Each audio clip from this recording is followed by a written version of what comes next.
তৈরি করা হয়েছে যেখানে জামায়াতে ইসলামী সবচেয়ে শক্তিশালী দলে পরিণত হয়েছে, বাংলাদেশের একটা চরমপন্থী গোষ্ঠী সবচেয়ে শক্তি সঞ্চয় করেছে এই ইউনূস সরকারের আমলে। এবং তিনি বলছেন ঠিক সে কারণে আওয়ামী লীগকে বাদ রেখে নির্বাচনটা করা হচ্ছে, যাতে সেই গোষ্ঠীটি নির্বাচনের মাধ্যমে আরো বেশি শক্তি সঞ্চয় করতে পারে। বাংলাদেশের সাবেক প্রধানমন্ত্রী শেখ হাসিনার পুত্র সজীব ওয়াজেদ জয় কলকাতার এক সভায় সরাসরি সংযুক্ত হয়ে বহুজাতিক সম্প্রদায়ের একেবারেই চূড়ান্ত সময় চলে এসেছে। বাংলাদেশে আর কদিন বাদেই যে নির্বাচন, সেই নির্বাচনটিকে যে কিছুতেই বৈধতা দেওয়া যায় না, সেই নির্বাচনটি যে কিছুতেই গ্রহণযোগ্য হতে পারে না, এই বক্তৃতাটি কলকাতায় শুরুতেই বলেন যে কেউ কিছু মনে না করলে তিনি ইংরেজিতে দিতে চান, সম্ভবত সারা ভারতের সকল গুরুত্বপূর্ণ শ্রোতার কাছে কানের কাছে পৌঁছানোর জন্য, পৌঁছে দেওয়ার জন্যই সজীব ওয়াজেদ জয় ইংরেজিতে এই বার্তা দেওয়ার প্রয়োজন বোধ করেছেন। সজীব ওয়াজেদ জয় স্পষ্ট ভাষায় বলেছেন যে বাংলাদেশে জামায়াতে ইসলামী আওয়ামী লীগ বিহীন একটা নির্বাচন অনুষ্ঠানের মাধ্যমে, এবং সেই নির্বাচনটি যদি হয়ে যায় তার ফলে জামায়াতে ইসলামী যে ধরনের একটা শক্তিশালী রাজনৈতিক পক্ষতে পরিণত হতে যাচ্ছে, এরপর 5, 10 কিংবা আরো দীর্ঘ সময় বাংলাদেশের রাজনীতিকে সে পথ থেকে ফেরানো মুশকিল হয়ে যাবে। সজীব ওয়াজেদ জয় ব্যাখ্যা করে বলেছেন যে জামায়াতে ইসলামীর মতো দলগুলো, ইসলামিস্ট দল যেগুলো, ইসলামপন্থী দল যেগুলো, সেগুলোকে মডারেট মুসলিম দল হিসেবে অভিহিত করবার কোনো সুযোগ নেই, যেভাবে দলটি নিজেদের এখন ব্যাখ্যা করতে চাইছে মধ্যপন্থী ইসলামপন্থী দল হিসেবে, কিংবা পশ্চিমের অনেক দেশ যে তাদেরকে এভাবে দেখতে চাইছে, প্রত্যেক দলকে সেভাবে বিবেচনা করার সুযোগ নাই। তিনি বুঝিয়ে বলছেন রীতিমতো যে আমরা মুসলিমেরা যখন রাজনৈতিক দল করি, তখন আমরা সেই রাজনৈতিক দলটি কোনো ধর্ম প্রতিষ্ঠার জন্য করি না, কিন্তু এই ইসলামপন্থী দলগুলো ধর্ম প্রতিষ্ঠার জন্য রাজনীতি করে। কাজেই তাদের সর্বশেষ লক্ষ্য সবসময়, চূড়ান্ত লক্ষ্য সবসময় শরিয়া প্রতিষ্ঠা করা। কাজেই এই দলগুলো যে কোনো চরমপন্থার মাধ্যমে আসলে সেই ধর্মভিত্তিক আইনটি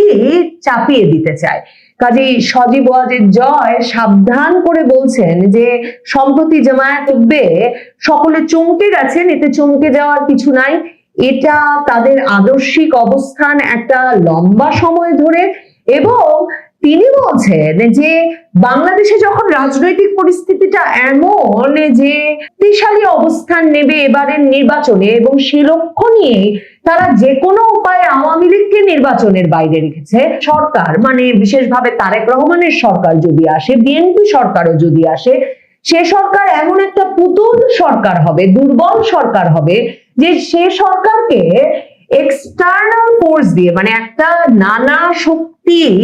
শক্তিতে একরকমের বলবান হয়ে জামায়াতে ইসলামী বিএনপির সরকারটিকেও যেভাবে ইচ্ছা পরিচালনা করতে পারবে, তারা প্রভাব খাটাতে পারবে ইচ্ছা মতো, এবং বাংলাদেশে পাকিস্তান ইচ্ছা মতো প্রভাব খাটাতে পারবে। এর ফলে আঞ্চলিক যে নিরাপত্তাহীনতা তৈরি হবে, যে চরমপন্থার বিকাশ ঘটবে বাংলাদেশে, আন্তর্জাতিক সম্প্রদায়ের সময় একেবারে কমে এসেছে। এটাই চূড়ান্ত সময় যখন তাদের এখনই বলা দরকার যে নির্বাচন আওয়ামী লীগকে বাইরে রেখে অনুষ্ঠিত হতে যাচ্ছে বিনত করার জন্য, সেই নির্বাচনটি গ্রহণযোগ্য হতে পারে না, বাংলাদেশ এবং এই অঞ্চলের নিরাপত্তার জন্য ভালো হতে পারে না। এর প্রসঙ্গেও বলেছেন, তিনি বলেছেন যে মার্কিন গোয়েন্দা সংস্থা FBI তারেক রহমানের দুর্নীতি দুর্বলতা সম্পর্কে এত তথ্য সংগ্রহ করেছিল আগেই, এবং তাদের হাতে এত তথ্য আছে যে তারা যে কোনো সময় তারেক রহমানের বিরুদ্ধে অভিযোগ আনতে, মাদুরোকে সবে মাত্র মার্কিন যুক্তরাষ্ট্র তাদের অভিযোগের ভিত্তিতে ওই দেশ থেকে গ্রেফতার করে আনলো। মার্কিন যুক্তরাষ্ট্র এমন ভাবেই বিশ্ব সভাকে দেখে, বিশ্বের রাজনীতিকে দেখে। কাজেই তিনি বলছেন তারেক রহমানকে এফবিআই এর কাছে তার বিষয়ে এত এত অভিযোগ থাকা অবস্থায় একরকমের মার্কিন যুক্তরাষ্ট্রের রাষ্ট্র এখন তার প্রতি বেশ আগ্রহ দেখাচ্ছে বলে সজীব ওয়াজেদ জয় বলছেন। কিন্তু তিনি বলছেন তারেক রহমানের পক্ষে তাই কখনো একদিকে যেমন মার্কিন যুক্তরাষ্ট্রের ইচ্ছার বিরুদ্ধে কোনো শক্ত অবস্থান নেওয়া সম্ভব হবে না, তেমনি দেশের ভেতরের রাজনীতিতেও তিনি কোনো শক্ত অবস্থান নিতে পারবেন না বাংলাদেশকে চরমপন্থার দিক থেকে ঠেকাতে কিংবা বাংলাদেশের একটা বড় ধরনের রাজনৈতিক পরিবর্তন। সাক্ষাৎকারে বলেছিলেন ডিসেম্বরের শেষ দিকে যে বিএনপি তাদের রাজনৈতিক প্রতিদ্বন্দ্বী আওয়ামী লীগের, কিন্তু আসল শত্রু হচ্ছে জামায়াতে ইসলামী। সজীব ওয়াজেদ জয় সম্ভবত এই বক্তব্যটি বারবার তুলে ধরতে চাইছেন এবং তিনি এই মানে কেন জামায়াতে ইসলামী শুধু জামায়াতে ইসলামীকে যে একদিকে মধ্যপন্থী ইসলামী দল ভেবে গ্রহণযোগ্য মনে করবার আন্তর্জাতিক সম্প্রদায়ের কোনো কারণ নেই সেজন্য সাবধান করেছেন হাসিনা পুত্র, তেমনি তিনি বক্তৃতার শুরুতেই বলেছেন মানে যে বইটির একটা প্রকাশনা উৎসবে বা যা নিয়ে আলোচনায় ওই সভাটি, সেটিও কিন্তু বাংলাদেশে 2024-এর জুলাই আগস্ট আন্দোলন নিয়ে বাংলাদেশি সাংবাদিক এবং ভারতীয় সাংবাদিকের লেখা এক বইয়ের উপর আলোচনা ছিল। তো সেখানে তিনি শুরুতেই বলেছেন যে ওই যে আন্দোলনটি 2024-এর জুলাই আগস্টে, সেই আন্দোলনটি শুরু হয়েছিল ছাত্রদের আন্দোলন হিসেবে, কিন্তু এরপর সেখানে জঙ্গি সন্ত্রাসীরা ঢুকে যায়, যারা পরে বাংলাদেশের টেলিভিশনে সংবাদ মাধ্যমে গিয়ে স্পষ্ট ভাষায় বলেছে যে তারা যদি পুলিশকে হত্যা না করতো, তারা যদি বাংলাদেশ টেলিভিশনে গিয়ে আগুন না দিত, তারা যদি বাংলাদেশের গুরুত্বপূর্ণ স্থাপনাগুলোতে অগ্নিসংযোগ না করতো, তাহলে আন্দোলনটা এমন ভাবে তারা তাদের নিয়ন্ত্রণে নিয়ে আসতে পারতো না। আর সজীব ওয়াজেদ জয় বলেছেন ওই আন্দোলনের ফলে যে ইটকে দেওয়ার জন্য তাদেরকে লালন পালন করে ফুলিয়ে ফাঁপিয়ে তোলার জন্য গঠিত হয়েছে। তিনি বলছেন যে ইউনূস সরকার ক্ষমতায় এসেই অনেক জঙ্গি সন্ত্রাসীদের জামিন দিয়ে বের করে নিয়ে এসেছেন, যাদের অনেকে মার্কিন দূতাবাসে হামলার ঘটনায়, হোলি আর্টিজান ঘটনা সহ বাংলাদেশের। সজীব ওয়াজেদ জয় মনে করাচ্ছেন যে এই যে একটা অনিরাপদ পরিস্থিতি সৃষ্টি করা হয়েছে বাংলাদেশে, এই চরমপন্থীদেরকে একরকমের ছেড়ে দিয়ে তাদেরকে যেমন ইচ্ছা করতে দিয়ে, যে ক্ষেত্রে তিনি উদাহরণ দিয়েছেন যে ইউনূসের মুখপাত্র মবকে, যেই মব কিনা আপনার মতের সঙ্গে না মিললেই আপনাকে পিটিয়ে ইউনূসের মুখপাত্র প্রেসার গ্রুপ হিসেবে অভিহিত করেছেন। কাজেই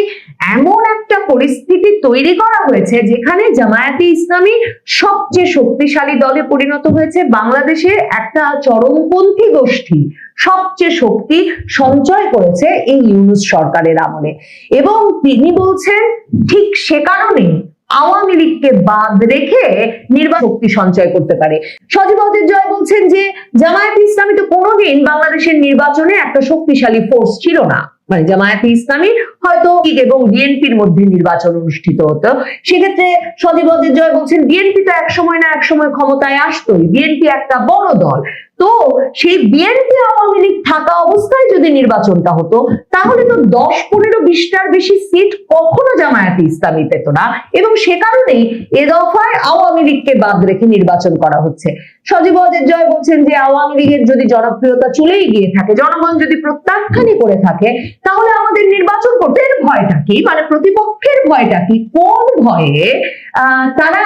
আওয়ামী লীগকে নির্বাচনের বাইরে রাখছে। তিনি আন্তর্জাতিক সম্প্রদায়কে বলছেন ভয়টা হচ্ছে এটা যে তারা জানে যে ভোটে আওয়ামী লীগকে দাঁড়াতে দিলে হয়তো জনগণ এ দফায়ও আওয়ামী লীগকেই জিতিয়ে আনবে। এই সব যুক্তি তুলে ধরে সজীব ওয়াজেদ জয় বলেছেন যে আওয়ামী লীগের 17 বছরেই বাংলাদেশের সংখ্যালঘু সম্প্রদায় সবচেয়ে নিরাপদ ছিল। আওয়ামী লীগের 17 বছর সময়েই সবচেয়ে বেশি উন্নয়ন ঘটেছে। আওয়ামী লীগের 17 বছর সময়ে তিনি মনে করান যে ভারতের ইস্টার্ন বর্ডার, পূর্বাঞ্চলীয় সীমান্ত সবচেয়ে শান্ত ছিল, সেখানে কোনো বিচ্ছিন্নতাবাদী কর্মকাণ্ড হতে দেওয়া হয়নি, হতে পারেনি।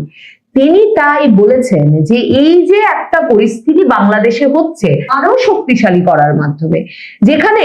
যখন ইচ্ছা পাকিস্তান এখানে যা ইচ্ছা করবে। এরই মধ্যে তিনি এই উদাহরণটাও দিয়েছেন যে বাংলাদেশের ভেতরে লস্কর-ই-তৈয়বার নেতারা এসে প্রকাশ্যে বক্তব্য রাখছেন, তিনি বলছেন এটা ভারতের জন্য কোনো শান্তি বয়ে আনবে না, এবং তিনি বলছেন মার্কিন যুক্তরাষ্ট্র সহ আন্তর্জাতিক সম্প্রদায়ের জন্যও এই সৃষ্টি করবে না। সে কারণেই তিনি বলছেন সময়টা এখনই, যখন গলা খুলে এবং একটা দৃঢ় অবস্থান নিয়ে বলতে হবে যে যে নির্বাচনটা 12 তারিখে করবার চেষ্টা হচ্ছে সেই নির্বাচনটি গ্রহণযোগ্য নয়, সেই নির্বাচনটি বৈধ নির্বাচন নয়, এবং আওয়ামী লীগ ছাড়া কোনো নির্বাচন গ্রহণযোগ্য হতে পারে না। কারণ এই নির্বাচনের মাধ্যমে একবার যদি সজীব ওয়াজেদ জয় বলছেন 5, 10 এমনকি আরো দীর্ঘ সময়ের জন্য বাংলাদেশের পরিস্থিতিটা একটা ইসলামী শাসন ব্যবস্থা কায়েমের দিকে যাবে, এবং তখন আন্তর্জাতিক সম্প্রদায় বা কেউ উগ্রবাদের বিকাশ কিংবা চরমপন্থার বিকাশ নিয়ে উদ্বেগ প্রকাশ করলেও আর কিছু করার থাকবে না।